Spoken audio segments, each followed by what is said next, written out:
day everyone, I am Lian Kim Arisga and today I'll be continuing the Mount Diwata, the Golden Dilemma, the creation. So location and background.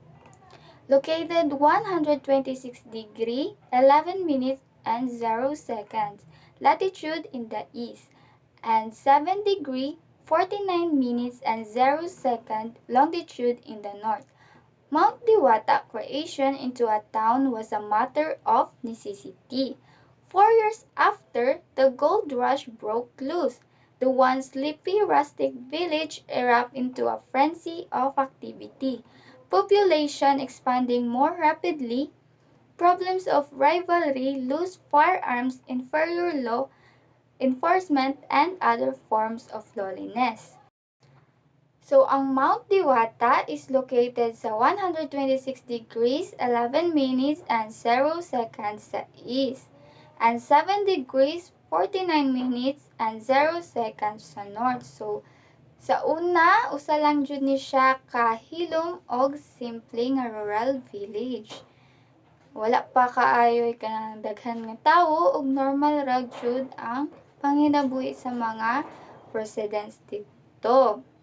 Pero pag-abot sa pila ka tuig sa gold rush, nagbag-og jud ang tanan. 4 years after, the gold rush broke loose. So ang once nga sleepy nga lugar nahimong very busy o chaotic. So daghan na katawo ang niadto gikan sa lain-lain nga lugar.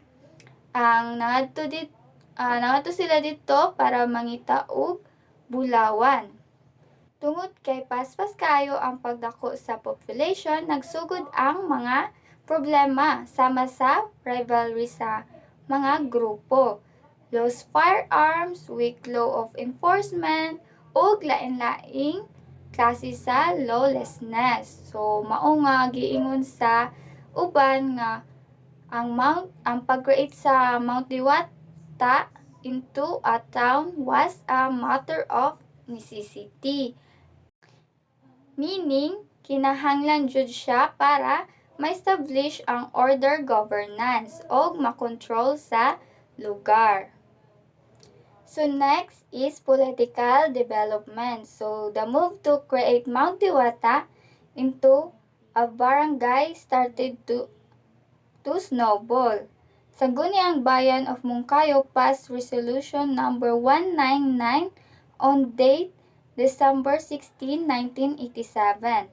The resolution did not specifically stated the territorial jurisdiction, separate and distinct from its mother barangay of Upper Ulip, Moncayo, Davao de Oro.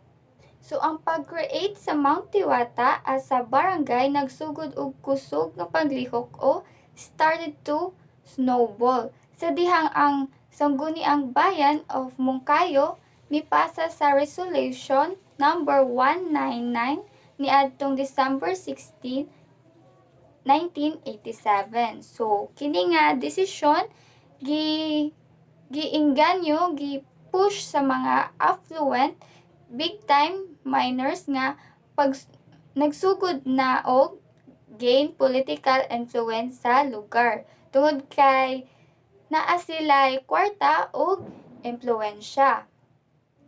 So nakahatag sila og dako nga epekto sa political decision. Apan ang resolution dili pa kompleto. Wala ni gi-specify ang exact territorial jurisdiction sa Mount Diwata. Giingon lang nga separate and distinct from its mother barangay of Upper Ulip. So dili klaro ang eksaktong boundaries sa barangay. Sa dihang gihimo kini, so next is issues and controversies. So without written and unequivocal support from Upper Ulip, not subjected to popular referendum, hasty structuring of a political gambit, desire of the power brokers to control the mining operations, and continuing legal dispute over the actual claimants of the area. So, ang issues and controversy sa panahon para sa uban importante gihapon unta nga makapahayag ang mga tawo sa ilang opinyon. Daghan ang nagtan-aw nga ang pag-create niini isa siya ka political move o political gambit. Ang tuyo sa ubang power brokers mao ang pag-control sa mining operations sa lugar tungod kay daghan og bulawan didto. Dako kaayo ang interest sa mga dato ug influential nga mga tao. Dugang pa jud is naapay continuing legal dispute over the actual claimants of the area.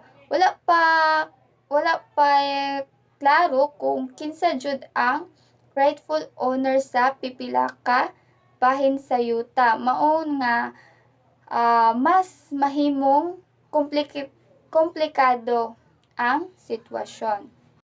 So next is ang ilang official recognition, enactment and adoption of resolution number 45, 2002, passed by the Sangguniang Panlalawigan of Compostela Valley under Provincial Ordinance number 1, Series of 1987, date February 11, 1987.